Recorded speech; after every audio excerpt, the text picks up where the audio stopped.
second time lucky. So hopefully this time it works. Trying to get Amy from Holding Space Therapy into the live. She's here now. So she just requests to join. Okay. I'm going live. Hi everyone. Sorry for the technical difficulties, but hopefully we've got it sorted now. It says connecting. Oh, finally. It's here. Oh, okay. Great. Sorry about that. Hold on. Oh, okay. Hiya. I don't know what was happening. My connection. That's okay. Since we're talking about that, I suppose I was having issues. So like the first time around, I was talking about, hi me, hi everyone. Thanks for coming back, everyone. Hi, guys. So apologies for the little signal issue, but I'm back now. So before I was talking about how basically we're both therapists, but in different realms.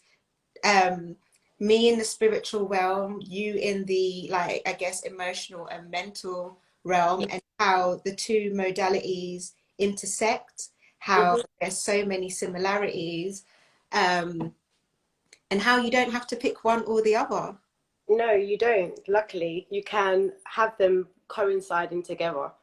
And I think that it's really interesting because obviously psychotherapy and counseling is all about the talking mind. It's always about what's going on in here. And I think a lot of the time we forget there's so much stuff going on in your body.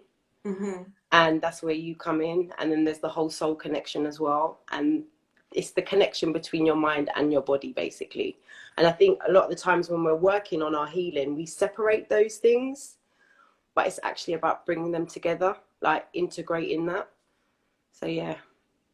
So how have you been able to do that in your practice? Because I know like one of the modalities that I do is called theta healing. That is basically it's a kind of talking therapy, but energetic as well. So I find the process of allowing people to talk about the issues that they're experiencing, come into the realization, and then that is when I can energetically remove and take it out for them. But how do you work in what you do? With me, I can only really work with what I'm trained to work with. So in terms of I'm on the other side of the coin.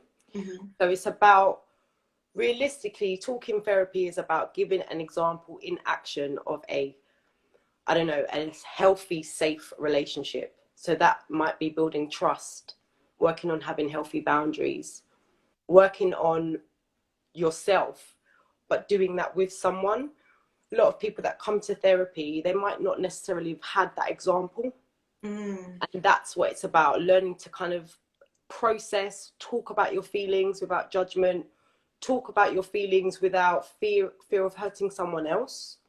Because a lot of stuff that we bring in or that we kind of quote unquote suffer with is the suppression of what we're feeling. Most of the time what we're going through is really normal, but it's the kind of, oh, we shouldn't really be talking about this, or we shouldn't really be feeling this, that causes that kind of block. And I suppose that block essentially is what you feel in your body, or you might feel in your your breathing might change when you're thinking about something, or you might feel tight. Those are the kind of things. But essentially I can't work in your field, but I can suggest that they walk over to it, if that makes any sense.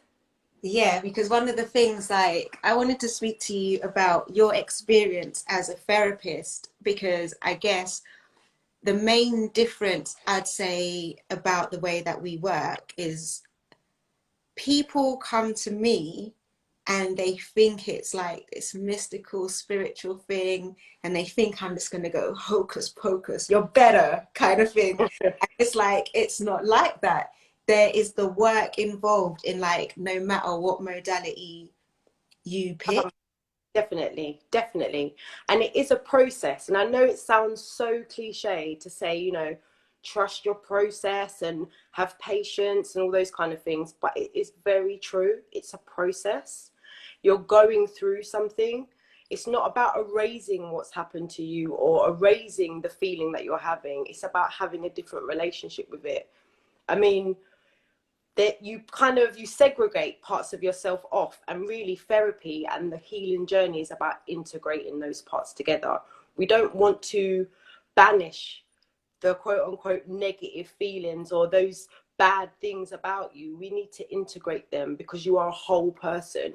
So that's really what therapy, that's how I work basically. So I work on that belief that it's about integrating those part selves that kind of get shattered when we go through experiences. Yeah, and I think that's the same with me because, like, I guess in the spiritual realm, we'd call it shadow work. Yeah. And people come to spiritual therapists not really ready to do the shadow work. They don't want to look at the dark side. They don't want to like dig deep and uncover all of the issues that they're experiencing. And I think that is the fault of how spirituality and the spiritual community is marketed. It's marketed as like self-love, peace, happiness, joy, and all of these flowers and rainbows and, you know, chakras beaming and like your aura being on fleek. But in reality, before you can even get to that point, you have to do the digging. You need to go deep. You need to clear out all of the sludge. You need to confront your shit, basically. And a lot of people, I feel like some people avoid the type of therapy you do and come to someone like me because they think that they can escape that part of it. You've Yeah. got the magic wand. That's Yeah. why. Yeah. I think that essentially it's about taking responsibility for, and also you need to feel safe enough to make change as well. I think that that's really important. I want to get that across to people because you can do the words, you can say things like, you know, I want to feel good or I want to change this, but deep down you have to really feel grounded and safe enough to say, I'm going to make that commitment. I'm going to, you know, I'm going to say this, and I'm going to, I don't know, I'm going to build a boundary no matter what it could be. It could be something really small, but I'm going to be consistent with that. Like, that's just an example. But it takes, you have to feel safe within yourself to say, I'm going to go through this process. And I think it can be really hard for some people, and they will struggle.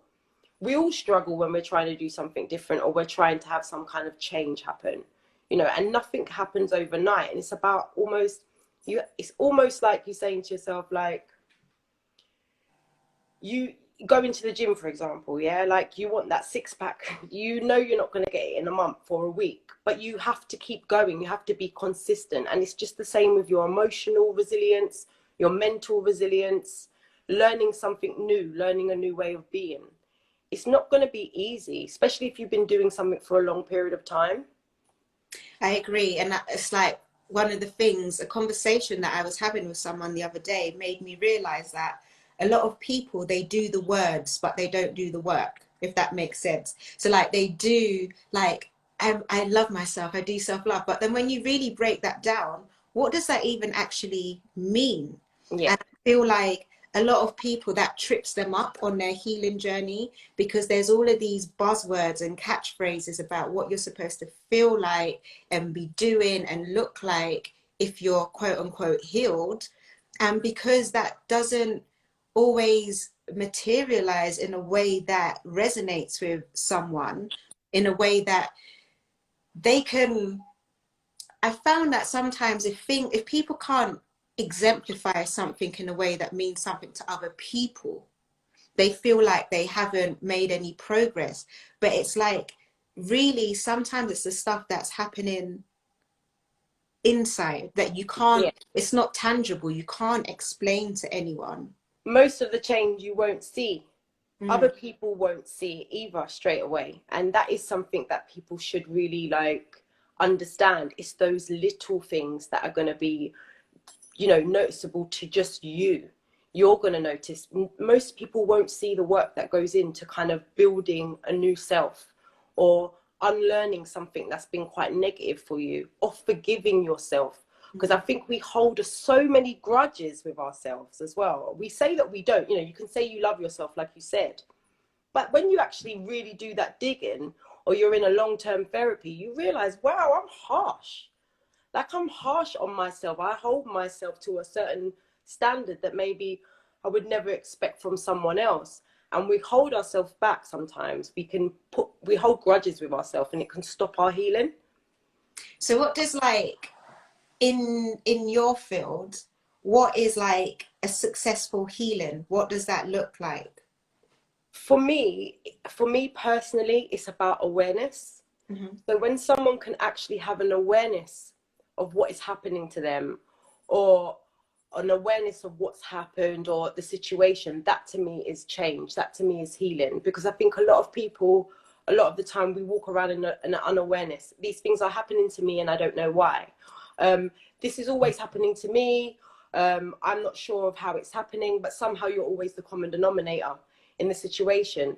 Not to say you are the perpetrator or anything like that, but you need to be aware of kind of the role that you play in your life sometimes. And if that means you need to walk out of certain situations as well as bring yourself into certain situations as well. But it is awareness for me, because like I said, you're not going to erase certain things. We can't go back to our, I don't know, 8-year-old 9-year-old self when we weren't responsible for ourselves. That's a really good example, like childhood situations that we had no control over. But we can have an awareness of, this is what brings me to the here and now, and what can I do about it? That to me is change. For me, like healing is almost similar to what you said, like when you operate from a place of wisdom instead of wound. Like, do you know what I mean? Like when you have all of your experiences, when everything you've been through, and you don't allow that to color the situations that you approach. You don't allow that to color relationships that you form. You don't allow it to color the way that you see yourself. All you've got now is like a Rolodex, a database of experiences, feelings, and emotions, and you know how to operate with discernment. You know how to look, okay, these are the possible outcomes that could happen if I venture down this path. And another thing as well, in the spiritual realm, people talk so much about their intuition. If you're on a healing journey, you need to be careful that this intuition is not projection. Because sometimes if your intuition is always acting in the negative, if your intuition is always warning you and not pushing you forward, if your intuition is telling you to hide and not step out, that's actually projection. That's still your insecurities. That's still your fears. That's still your wounds. Like, Yeah, definitely. healing is to say, okay, I know that the radiator is hot, but I can still stand near it because it's got warmth that comes with it. I Yeah. just cannot lean on it because I will get burnt, kind of thing. No, that's a really good way of explaining it, actually. But you have to feel safe enough to trust your intuition as well. Mm-hmm. And Yeah. when you are wounded with, quote unquote, those are triggers. It's not intuition. It's just, you have this, you might be worrying that something is wrong all the time. Is it actually happening in the now? That's where the awareness comes in. Is this something that's happened that I need to be aware of now, or is this an old wound creeping in? And that could come up in relationships, that could come up in jobs, that can come up in friendships. You're constantly meeting the same person over and over again, and you don't realize it. Yeah, and it's the lesson that you shied away from, because a lot of people sometimes think that I'm not confrontational. I don't like to get into drama and stuff like that.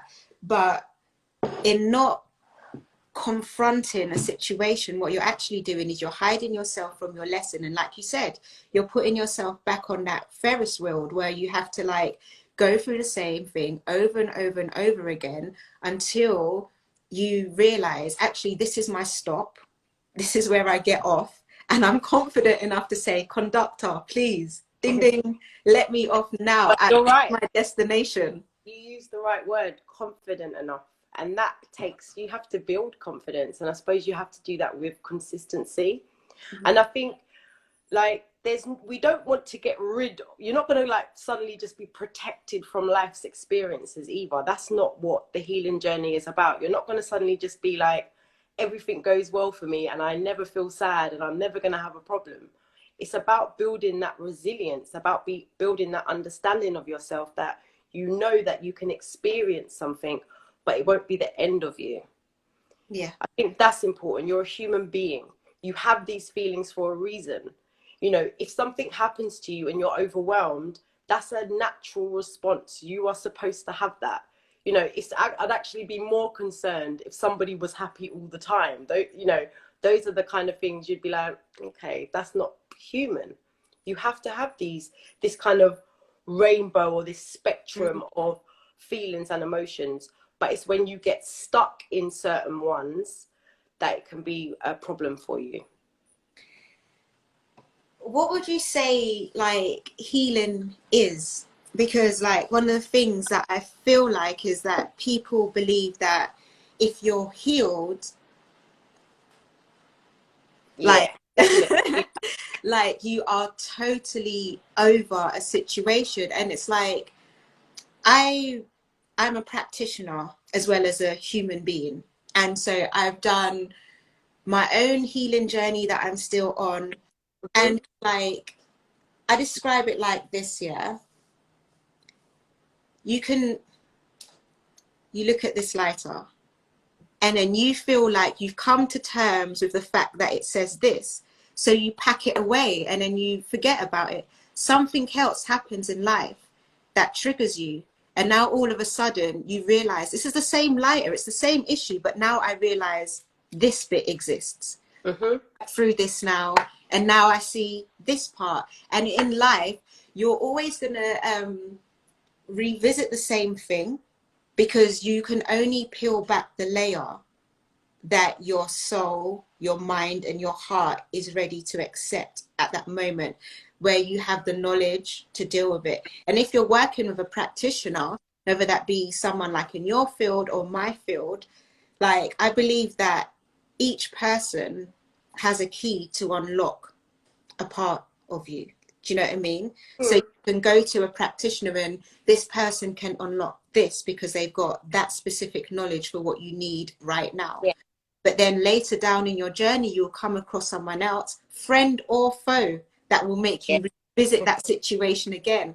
And you need to look at it all over again, unpack the whole situation. And so I don't want people thinking that I should be over this by now. I healed. I meditated. I went to therapy. I used my crystals. I used Did sage. the work. Yeah. Yeah, I did. But they didn't realize they did the words, because if they did the work, they would realize that the It's path ongoing. is continuous. Yeah.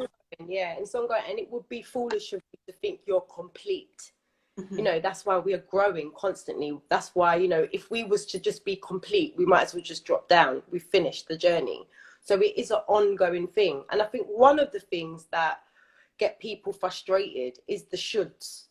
I should be feeling like this. I shouldn't be feeling like this. I should be somewhere else. I should be someone else by now. When really you are exactly where you need to be. Mm-hmm. That is really important. You are in alignment with what is happening to you right now or what you're experiencing. And I think frustration comes up. You know, I've been meditating, I've been doing this, I've been going to therapy, like you said, and I don't feel the way I want to feel. But it's a journey, definitely.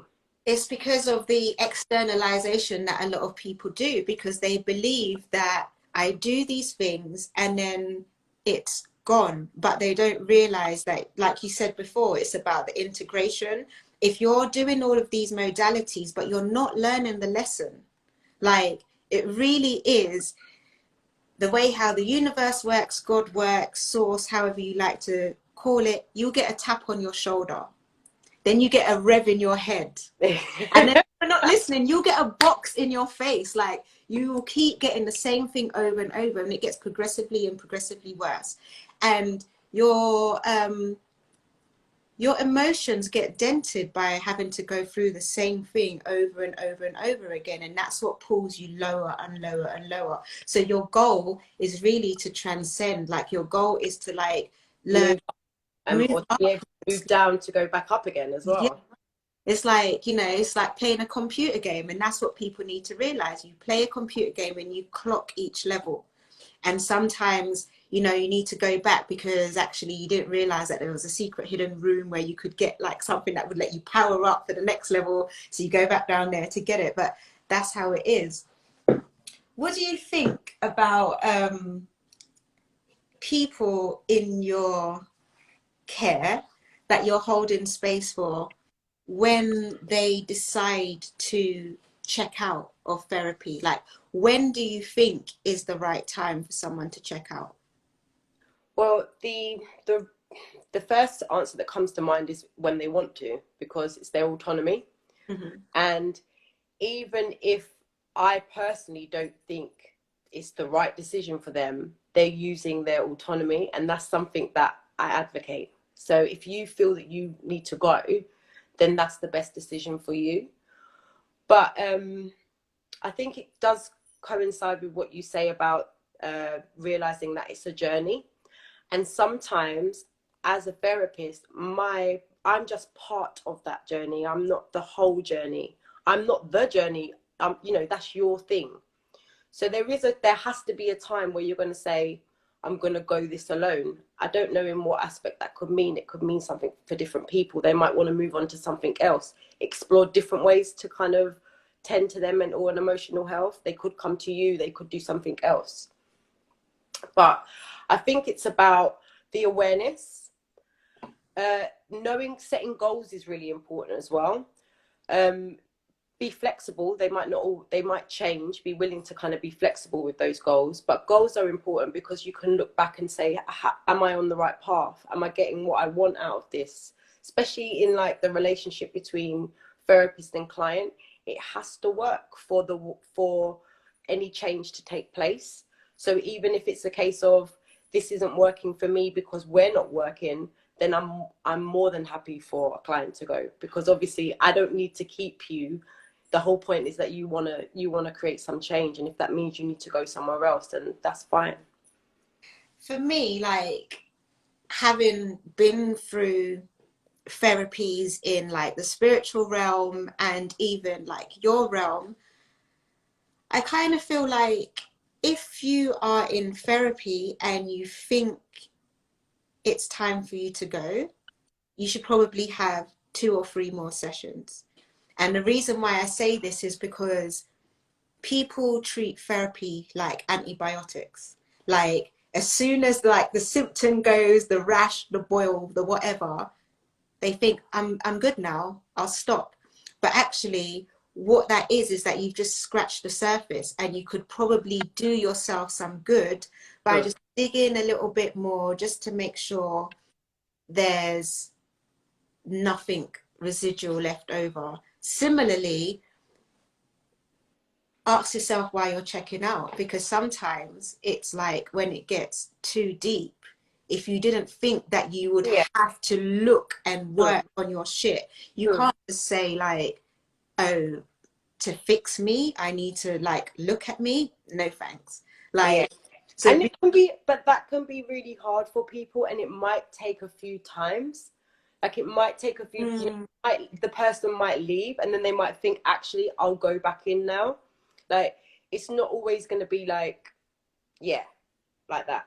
You know, people will come in and out. I remember the first time I went to therapy, it was like, this isn't working. But looking back now, I wasn't willing to do anything. I was just sitting there like, well, what are you going to tell me? Like, I was asking so much of this person and I wasn't willing to bring any of myself in the room.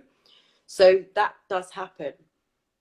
I think because I was mentioning to you the other day that I kind of feel like doing this kind of work with people, holding space for people in whatever way you do it, is like, people sometimes treat their therapist like a whore. Like, they come to you with their money and they're like, The do that most thing that I like. Yeah, do that thing that I like, that makes me feel good. Like, and it's just like, um, the thing that you need to participate in, the thing that you need to show up for, your money is not enough. Like, do you know what I mean? You paying for a service is not enough. Like, you need to be present emotionally, spiritually, mentally. You need to show up for yourself. And I think that sometimes that's the bit that gets lost in translation in the healing journey, because people think that their healer, whoever they pick their healer to be, is going to be the one to do this for them. And I feel like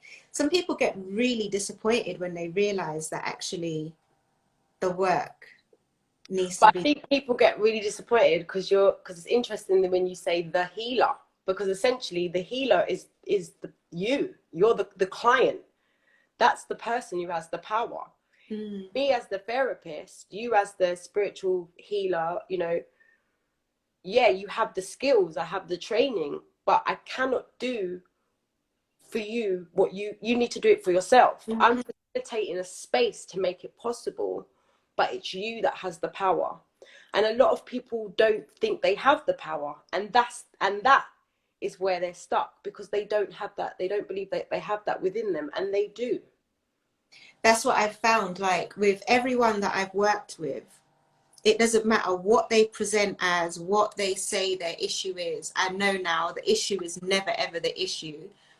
It all goes back to power. People feel powerless. People need to step into their power. Like, I think for men and women, it presents itself quite differently. Like Yeah. for women are encouraged to be strong. So like, oh, you're strong, independent black woman that don't need no help from nobody. And But very toxic. it's what that's teaching people to do is just withstand a whole load of bullshit. It's teaching them Yeah. to absorb rather than act from a place of creation, being able to shift their experiences, being able to create a new reality, to be able to manifest what it is they truly want and desire. When I talk about manifestation, that's not about necessarily money, wealth, and abundance. It is about being able to manifest a smile, being able to manifest you getting up in the morning when Yeah. your alarm goes off, you Yeah. being able to manifest the desire to go and wash yourself, cook some food, like Yeah. do these things. And a lot of people are like, for so many reasons, their power has been eroded. And I think with men, it's the same thing, but different. Like with men, the whole hunter gatherer thing, the Yeah. whole stiff upper lip, and I guess women naturally have a women's circle. Like I could come to you and start crying in a heap because I flipping couldn't find the lipstick that matches my dress, and that's okay. Like, Okay. do you know what I mean? But like a guy could go to his friend with some like real life shit, like that's touching him inside. And who does he have to turn to? Like, which men are there to support him without just telling him to man up, get on with it? And women as well, in Yeah. how we might even view our men. Hmm. And a lot of the times I find people can't essentially hold space for others. When that happens, it's because they can't do it for themselves. Hmm. We find it uncomfortable sometimes to be around people if they're experiencing uncomfortable situations or feelings, because we can't sit with our own. So we find it difficult to sit with someone. We don't know how to, you can't extend something to someone that you don't know how to do for Yeah. yourself. So Yeah. that's what you notice when people can't support you. It's genuinely because they can't support themselves in that way. What do you think, I feel like I've only had about two male clients, and I would love to have more because I do think there is something to be said for being able to hold space for men in that kind of way. Um, and understanding as well, like, I don't think people realize that as therapists, someone's healing is our own healing as well. People that present to us, it's always an aspect of ourselves that needs some looking at, that needs Yeah. care, You nurturing, get something for us to get dive the on. time you need. Yeah, Yeah. exactly. Hmm. And so, like, do you come across many males in your? I haven't had many male clients. I've had a few, mainly women, but that's not to say that there aren't male clients. They exist. There are not, obviously, I know that they exist as well, but I don't see a lot of male therapists. So the balance is really heavily feminine in terms of like psychotherapy and counseling. It's Mhm. very feminine. I agree. I think even in this field as well, and I feel like sometimes it's difficult for like us as women to be able to like communicate with men in the way that they need to, just on a normal relational level, and then much less in a therapy level. Do you think that there's something to be said for the dynamics in the positive or the negative? Like, do you think we have that the feminine could help the man heal, or is it the feminine that makes the man also shy away? Something that I've been thinking about recently. I think it's not a yes or no, because I think it is still dependent on the individual. Are there any men in this chat that could answer that question, by the way? Just Like, I suppose in terms of if someone was seeking a therapist, would they be looking for a man or a female? mhm. I think it depends on the client, like an individual thing. But yeah, it's a good question. I'd need to actually think about that, because I Yeah, don't yes or no. please, if there's any guys in this live at the moment, please let us know that if you were to enter into therapy, like, would a woman therapist be like a hindrance, or would it be like something that you would welcome? Is the feminine energy in your healing journey? Um, So therapy is seen as something for the mentally weak from the male perspective. Someone Okay. else said we need more feminine energy. What is it that makes you feel like therapy is for the mentally weak? Because I tell you something, like, if you go into a therapy session, that is for the mentally strong. Mhm. Because the way how you get put through your paces, the way how you get turned inside out, forced to look at yourself in a way that your mirror, your camera phone will never ever ever allow you to see, is Yeah. something that only the strong can endure. And that is why so many people actually drop out of therapy. No, I agree. And I think it takes real strength for you to actually want to embark on something like that anyway. It Mm-hmm. takes real strength for you to say, I'm going to sit here for however many sessions you chose to, commit to, and say, I'm going to commit to this. It Mm, takes real strength. yeah. Okay. I had both men and women therapists, and it didn't make too much difference. Yeah, and Leon clarified that he prefers therapy with women. He's never used a male. Okay. Treat Right says it wouldn't matter to him either way. Um, and But I I suppose sometimes, actually, depending on what you're wanting to work on, mhm. so for example, to kind of almost give you a healthy example of a different type of relationship. So, for example, if you're a woman that doesn't really trust men, or you've had experiences with men that might not been so healthy, sometimes working with a male therapist can be really amazing, because it can help build that trust again. And the same with men and women. So sometimes I do think it depends on what you're looking for, what you're looking to work on. Yeah, I agree. I agree, and I wish that there were more males that occupied either of our spaces as well, particularly black males. I Yeah. feel like there is so much knowledge and something that we as women can't tap into. We're supporters, but we can't speak from your voice, Yeah. although we will shout your voice loud if we have to, but we need to be told what to say Yeah. to begin with. Yeah. No, I agree. Mm. So, like, what made you become a therapist? um, for me, this is going to sound weird, but I'll say it anyway. So for me, I've always wanted to know how I tick. So I've always wanted to know, like, why am I the way that I am?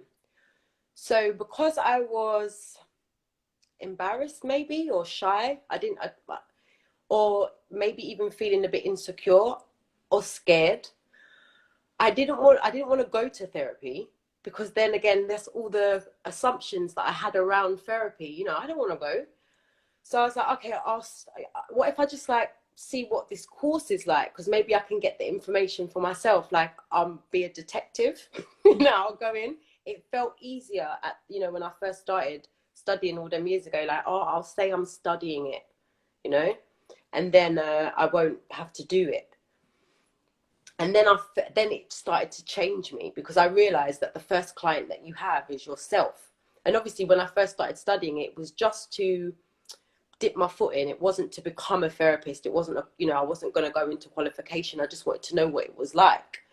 And I really fell in love with it, because it made me really look at myself honestly. And I wouldn't say it was like the most fun I've had on my like just qualifying and studying, because there's so much learning and unlearning about yourself that goes into it. But it's definitely something I would never trade. But yeah, it was really essentially to kind of understand myself better. And now I know that it works. I was like, actually, I want to do this. And so I continued with the studying to get qualified. I think mine is something similar, because like, I guess a couple of years ago in my life,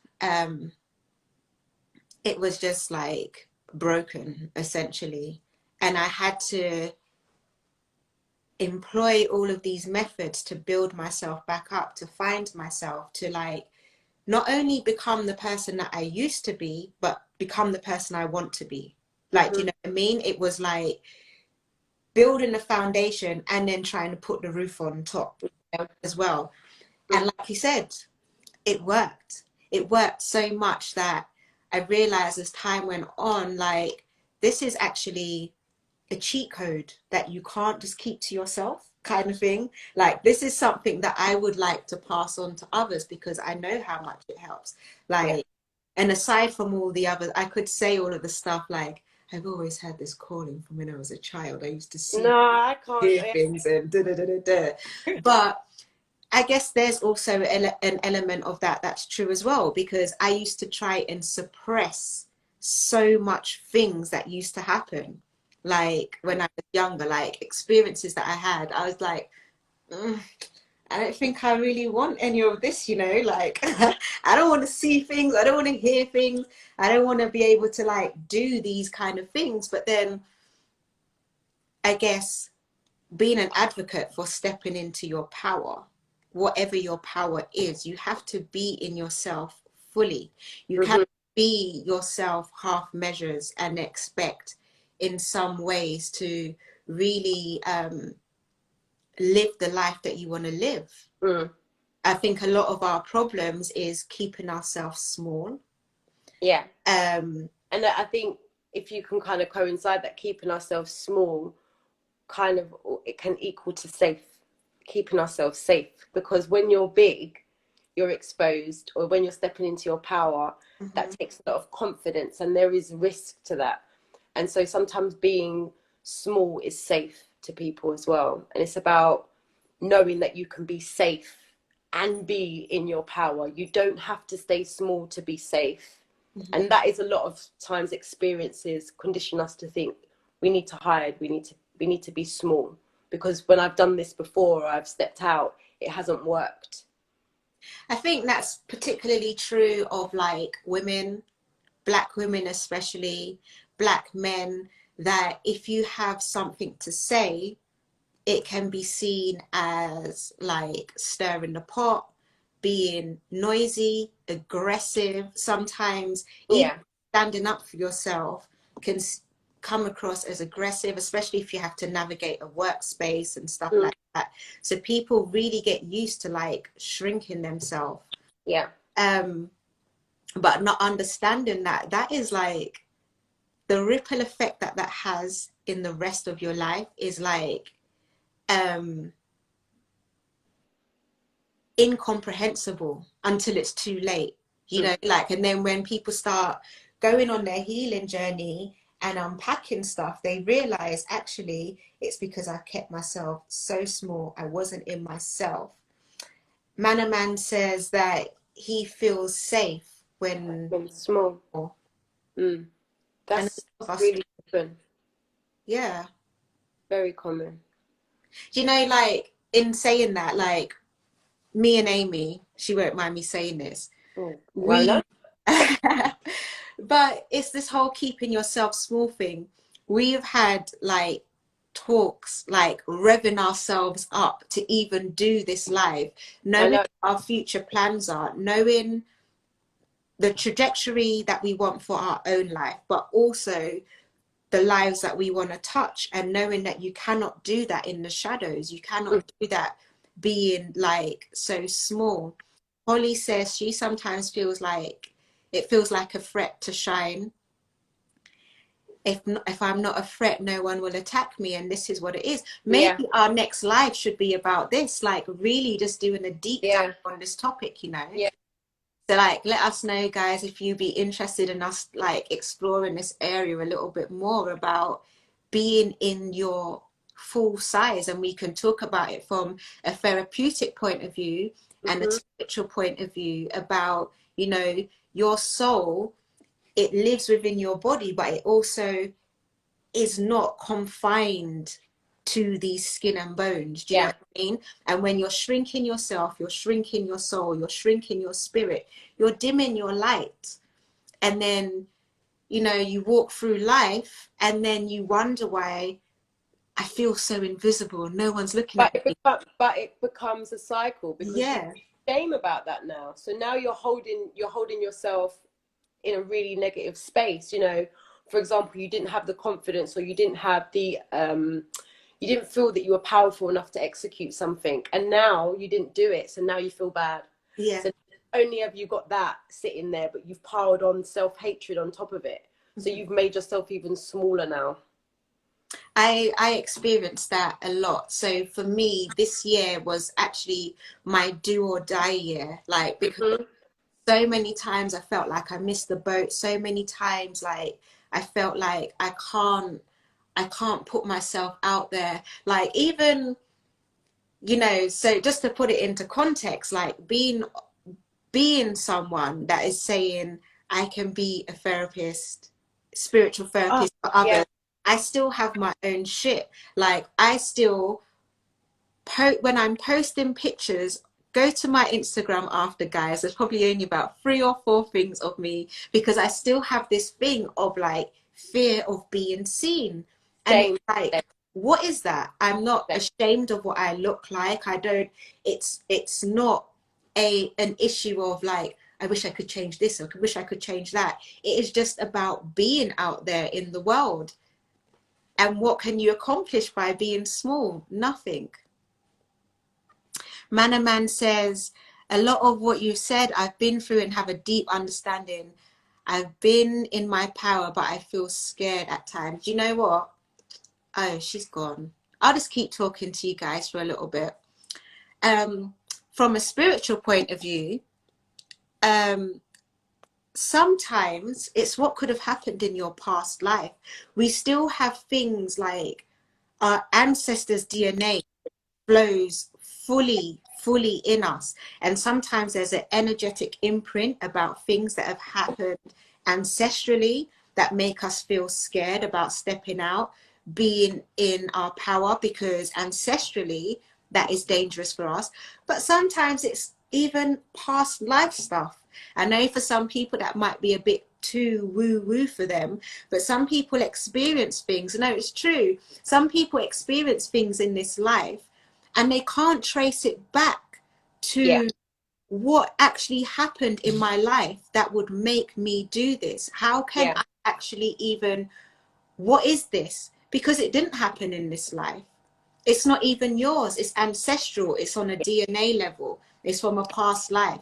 And so some of the work that I do clears that as well. We'll go through this life that you're living now. Then we'll go back ancestrally, look at what is happening from an ancestral point of view. And if we can't find it there, we're going back to one of your past lives, mate. Someone's got the answer and we're going to find it and fix it. But also we we learn what's fearful. We learn what's scary through our kind of immediate circle as well. So like your family, your caregivers, especially in our childhood, we learn what works and what doesn't work by looking at what's working for them. So sometimes if things are not going right for, say, mum or dad or your sister, and you're young and you're noticing that they're doing these things and it's not working, you might be fearful to step out because you can see that it's not worked for them, or the influence of your caregiver can have a massive effect in terms of what they're conditioning, how they're conditioning you. So this isn't going to work for you because it didn't work for me. So some of the fear or some of the kind of limiting beliefs, they're not even your own. They've been given to you, and probably with a sense of care. You know, say, you know, don't do this. You know, don't reach for that. You do something safe. Get this job, when really you don't want that job, but you've been steered in a way because you've been conditioned to do those things. So a lot of the time, the beliefs that we're carrying around about ourselves, about who or what we should be, they've been given to us. And it's about learning, when you're in kind of a therapy setting, what belongs to me and what belongs to someone else. Yeah. Yeah. That's one of the things that, like, it's so tricky to decipher, because it's like sometimes you can't separate the two. They become one and the same thing. One and the same thing. Me and Amy are thinking of doing like this on a regular basis, guys. So like, this is my first one, you know. I just want to say that. Welcome. Okay, thank you very much. Pushed her out of her comfort zone, like we've been saying. This is like my third live now, so like feel like I'm getting a hang of it. Not a vet, but you know, been around the block a few times now. Drop some comments, like what kind of things would you like us to talk about? What would you like us to touch on? Because we both come from different sides of the spectrum, cross paths. We've known each other as well for like a very, very, very long time. So do you know how long? 24 years. Yeah, okay. Yeah. So we've known each other for about 24 years. So even though we are like on different spectrum, like different ends of the spectrum, like of healing, our thoughts and our belief systems are so aligned that even the way that we operate in the healings that we give are so, we will have interesting perspectives on it, to say the least. Yeah, we will. And we kept talking about how much we wanted to do this, but I think I was one dragging my feet, because I too have fear as a human being, and this is part of stepping into my power as well. Kind of fitting into this space a little bit. Owning who you are. I think if that's one takeaway that I'd like to leave you guys with, is that like, own who you are, like know who you are. Like Amy said, it may not feel safe just yet to be able to share that with the world, but start to come to terms with who you are. Once you start to come to terms with who you are, then you can start to find the spaces that you can fit in comfortably. Sometimes you're square and you're trying to fit in a round hole. Sometimes it's just the case of, I don't fit in here. It doesn't mean that I'm too different. It just means that I need to change where I want to fit into. What aligns with me. As you see, your vibe attracts your tribe. We were nervous doing this, and we got like 18 people in this live, and so it's like 18 people that are down for what we want to talk about. 18 people, each of you 18 as well, are similar in ways that you wouldn't even understand, because you all want to be here at the same time. So this in itself is a healing for me. It is, and this has been great for me as well. But I see lots of people in the comments wanting to talk about fear next time. And I think it is a really, really good subject, because essentially it's about balancing fear versus, you know, is it reasonable or is it protecting me? And what is it protecting me from? And that's get your spade out, because that's a real dig. Because I think that's an interesting one, because then we can talk about it from that aspect, and then we can also get really metaphysical. So fear, what happens to your body? What imprint does that leave on your body energetically? Where is that going to start residing in your chakras? When you're starting to feel certain pain, certain things happening to you, this can all be fear-based. Fear releases chemicals into your body. Guys, please don't be scared of COVID. Not to say that it doesn't exist or anything like that. I'm not getting into that. What I'm saying is, please understand that you are safe, because the amount of fear that you flood yourself with, you might as well have the virus, is what I'm saying on that. So please know that you are safe. You are anything that you really walk around with deep fear with. Please understand that what you end up flooding your body with chemically because of that fear, you may as well have that thing that you're scared of. It's just as dangerous, just as bad. But also fear serves a purpose to an extent. We have to have that within us. It's there for survival. And when you're actually working on what you're looking to protect, sometimes it's actually something way back there that happened so long ago, but essentially your body's still reliving the same experience. So we'll do some work on, okay, so our next live. When do you want us to do it, guys? Like, we were thinking of doing this like, weekly. Yeah, because we were thinking of doing this like once a month or something like this. Sounds good. Every 2 weeks. Every other week. Tell us, drop a comment. What do you want from us? We're for the people. So we'll do it at the frequency that you guys like, because there's so much in this like healing. Yeah, weekly. The people want weekly, you know. Well, Mondays at 8.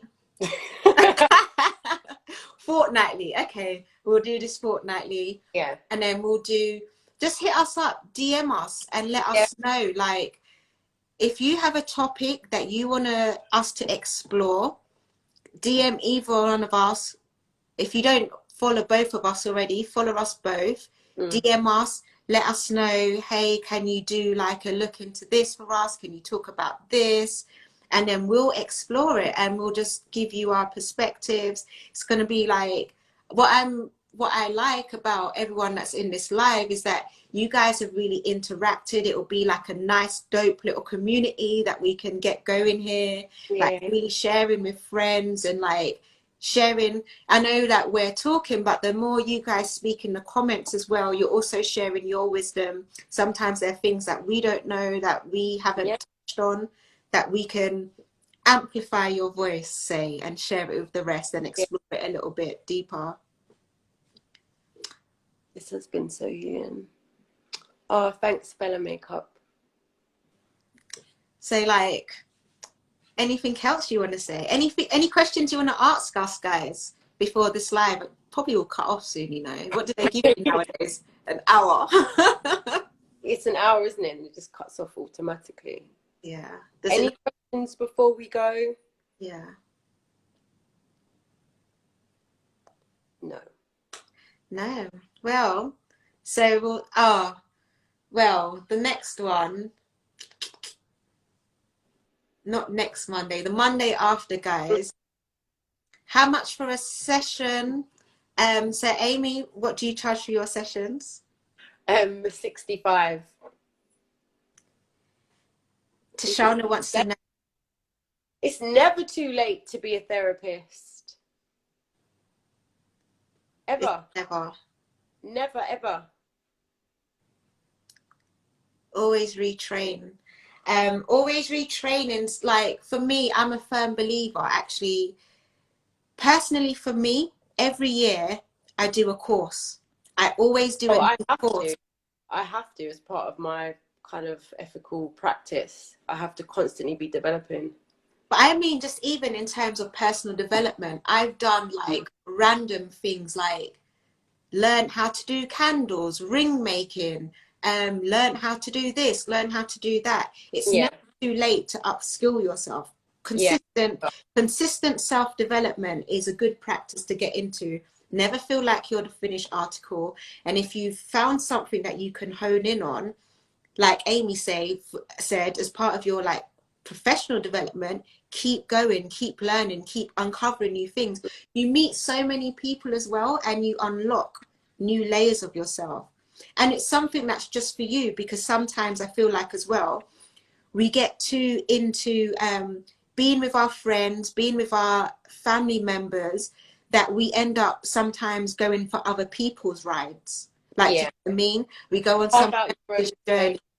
And if you can find something for yourself that is just for you, don't even invite your friends to it. Don't even say, hey, I'm doing this cool thing. Just tell your friends, I'm not available. Keep going, Holly. It'll be worth it. Yeah. Sharpen the saw. Yes. This is like, see what I mean about our little community that we've built here? You lot are just full of wisdom, you know. But it Thanks, is, guys, for holding the space for us as well. Yeah. That's what you're doing. So thank you. Yeah. So, okay, so I have a confession. On the live? Forgive me, Father, for I have sinned. No. So 2 weeks, I'm gonna be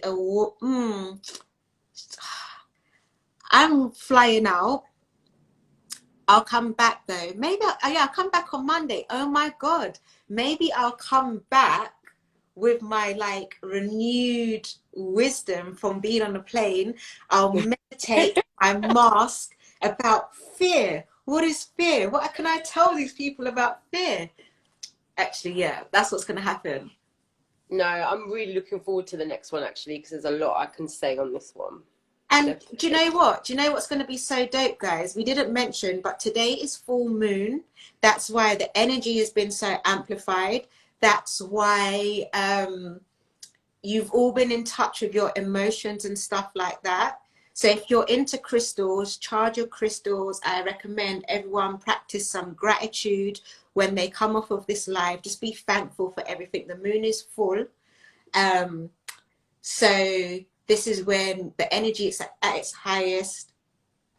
I believe so. Yes, the communication sign as well. So that's why we've been able to speak so freely. Full moon in Gemini, Holly pointed out.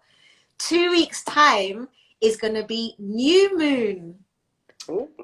Yeah, it's going to be new moon. So this is when you like set your intentions and like really plot, focus on what it is you want to manifest.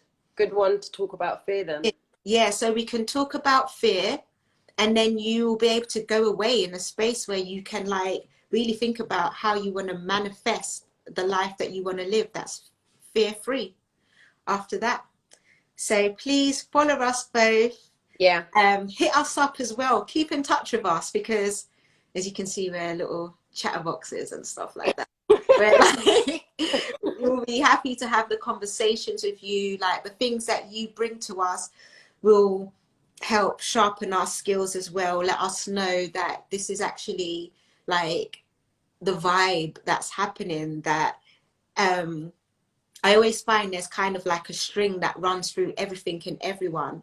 And if one person reports feeling something, chances are that that is the general vibe that everyone will be feeling. So let us know what to tap into and stuff like that. Well, this has been fun. It has, yeah. I've broken my virginity, so I'm good now.